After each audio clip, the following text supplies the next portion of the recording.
আসসালামু আলাইকুম রহমতুল্লাহ। এই যে আমরা চলে আসলাম রান্নাঘরে।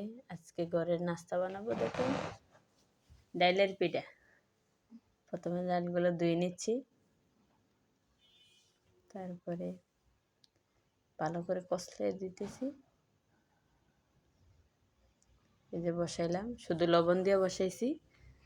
তারপরে চাইলের গুঁড়ি চিনি একসাথে দিয়ে, এই যে আটা একদম সিদ্ধ হয়েছে, অনেক সুন্দর হয়েছে আটাটা। দেখুন, এই যে গরম হাত দেওয়া যাচ্ছে না, একটা ডিম দিয়ে দিচ্ছি একটু সুন্দর হওয়ার জন্য, মচমচ হবে। এই যে দেখুন,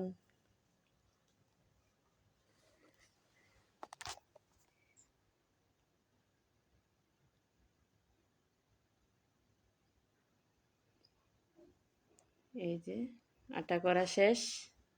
তারপরে টিটারে ভালো করে সাইজ মতন একটু ভার করে বেলে নিব। এই যে যেমন খুশি তেমন সাজ দিচ্ছি, মানে একাই বানানো যায়। এই যে ঘরের উপকরণ দিয়ে এখন এই তো বাজা হয়ে গেল। আল্লাহ।